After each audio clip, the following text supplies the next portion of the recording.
கிறிஸ்துவுக்குள் பிரியமான உங்கள் யாவருக்கும் இயேசு கிறிஸ்துவின் நாமத்தினாலே என்னோட அன்பின் வாழ்த்துதலை நான் தெரிவித்துக் கொள்கிறேன். Welcome to worldly Wednesday. இந்த புதிதான ஒரு எபிசோட்லயும் உங்களை சந்திப்பதில் நான் மகிழ்ச்சி அடைகிறேன். கடந்த நாட்கள் எல்லாம் கர்த்தர் நம்மை கண்ணின் மணி போல பாதுகாத்தார். இந்த புதிய வாரத்தையும் காண கிருபை செய்திருக்கிறார். இந்த நாளிலும் நாம் தேவனுடைய சமூகத்துல அவருடைய வார்த்தையிலிருந்து தியானிப்பதற்கு கர்த்தர் நமக்கு ஒரு வார்த்தையை கொடுத்திருக்கிறார். அது யாக்கோபு 4வது அதிகாரம் 10வது வசனம். யாக்கோபு 4வது அதிகாரம் 10வது வசனம்.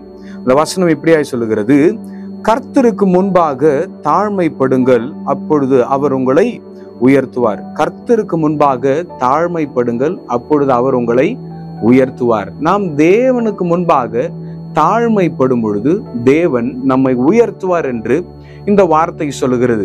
வேதத்துல ஒரு மனிதன் இருக்கிறார். அவர் தேவனுக்கு முன்பாக தாழ்மைப்பட்ட பொழுது தேவன் அவரை எப்படி ஆசீர்வதித்தார் என்பதை நாம் அதில் பார்க்க முடியும்.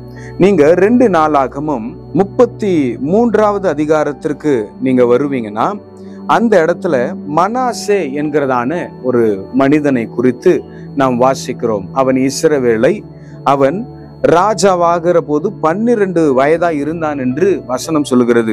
55 வருஷம் எருசலேமில் அரசாண்டான் என்று தேவனுடைய வார்த்தை இவ்வண்ணமாக அவனை குறித்து சொல்லப்படுகிறது.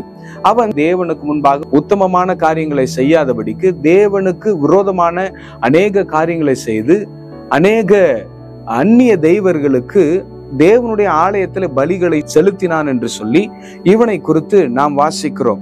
அப்படி அவன் கர்த்தருக்கு விரோதமான காரியங்களை செய்து வந்த வேளையிலே 10வது வசனம் சொல்லுகிறது: கர்த்தர் மனாசையோடும் அவனுடைய ஜனத்தோடும் பேசின போதிலும் அவர்கள் கவனிக்காதே போனார்கள். ஆண்டவருடைய வார்த்தை அவர்களுக்கு தேடி தேடி வந்த போதிலும், அவர்களுக்கு போதிக்கப்பட்ட போதிலும் அவர்கள் செவி கொடுக்காத போனபடினாலே 11வது வசனம் சொல்லுகிறது: ஆகையால் கர்த்தர் அசீரியா ராஜாவின் சேனாதிபதிகளை அவர்கள் மேல் வரப்பண்ணினார். அவர்கள் மனாசேயை முச்செடிகள் பிடித்த 2 வெண்கல சங்கிலியால் அவனை கட்டி பாபிலோனுக்கு கொண்டு போனார்கள். அவனை இப்படியாக பாபிலோனுக்கு அடிமையாக கொண்டு போனார்கள் என்று தேவனுடைய வார்த்தை சொல்லுகிறது. எனக்கு பிரியமானவர்களை, நம்ம ஆரம்பத்துல பார்த்தோம், கர்த்தருக்கு முன்பாக தாழ்மைப்படுங்கள், அப்பொழுது அவர் உங்களை உயர்த்துவார் என்று சொல்லி.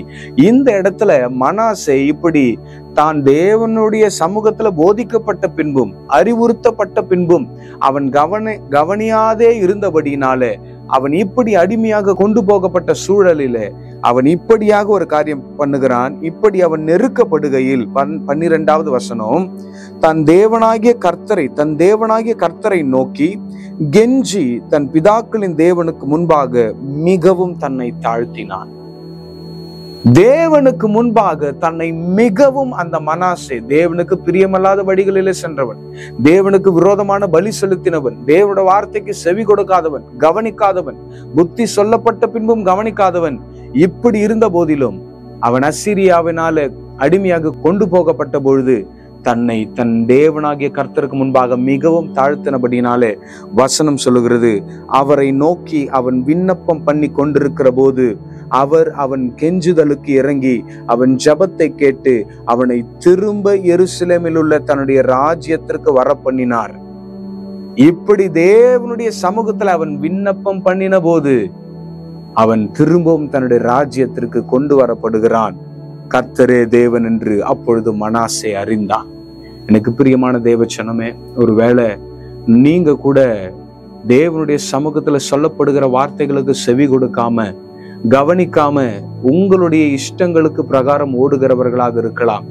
அது நிமித்தமாக தேவனுடைய வசனம் சொல்லுகிறது போல அவன் தன் சொந்த இச்சைகளினாலே சிக்கொண்டு இழுக்கப்படுகிறான், சோதிக்கப்படுகிறான் என்று இதே யாக்கோபுல நாம் வாசிக்கிறோம். அப்படி உங்க சொந்த இச்சைகளினாலே, விருப்பங்களினாலே ஒருவேளை தேவனுக்கு பிரியமில்லாத காரியங்களை செய்து தேவனிட்டு விலகி இருக்கலாம். ஆனா இந்த வேர்ட்லி வெட்னஸ்டே மூலமா மிகுந்த தாழ்மையோடு கூட அன்போடு கூட உங்களுக்கு நான் சொல்லுகிறேன், நீங்க தேவனிடத்துல தாழ்மைப்படும் பொழுது நீங்க எந்த தாழ்விடங்களிலே போய் சிக்கி கொண்டிருந்தாலும் சரி, உங்களை உயர்த்த அவர் வல்லமுடையவராய் இருக்கிறார். அந்த மனாசேக்கு அவர் உதவி செய்தார். தன்னுடைய பிதாக்களின் தேவனுக்கு முன்பாக மிகவும் தன்னை தாழ்த்தினான். He surrendered himself. 100% he surrendered himself, he humbled himself. அந்த தாழ்மைதான் அவன் மீண்டும் தன்னுடைய ராஜ்ய பாரத்திற்கு வந்து அமருகிறதற்கு காரணமாய் மாறுகிறது. அன்றே அவன் கர்த்தரே தேவன் என்று அறிந்து கொள்ளுகிறான் என்றும் வசனம் சொல்லுகிறது. இன்னைக்கு தேவன் உங்களுக்கு தேவனாய் இருந்தோம், அவரே உங்களுக்கு கர்த்தராய் இருந்தோம், இந்த உலகத்தின் அநேக காரியங்களை உங்களை டாமினேட் பண்றபடினாலே, உங்களை ஆட்கொண்டிருக்கிறபடினாலே, உங்களை ஆளுமை செய்கிறபடினாலே சில வேளைகளில தேவனோட வார்த்தைக்கு செவி கொடுக்காம நம்ம தவறி போய் விடுகிறோம்.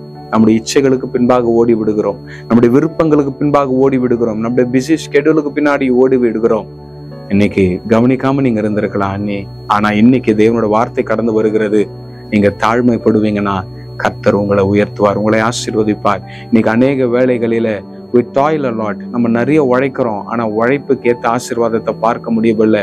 காரணம் கர்த்தருடைய வார்த்தைக்கு நாம் செவி கொடுக்கறது இல்லை, விலகி இருக்கிறோம். நம்ம ஓடிக்கிட்டே இருக்கிறோம், ஆனா ஆசீர்வாதத்தை பார்க்க முடியவில்லை. நான் சொல்றேன், நீங்க என்னதான் ஓடுனாலும் கொஞ்சம் தேவனுக்கு நேரம் கொடுங்க, உங்களை தாழ்த்துங்க. உங்களை நீங்க தாழ்த்தும் பொழுது கர்த்தர் உங்களை உயர்த்துவார். இன்னைக்கு நம்மளோட நேரம் நம்மள ரொம்ப ஆக்குப்பை பண்ணுது, ஆண்டவருக்கு நேரம் கொடுக்கறது இல்லை. நம்ம அப்படியே ஒர்க் ஹார்ஸ் மாதிரி ஓடிக்கிட்டே இருக்கிறோம்.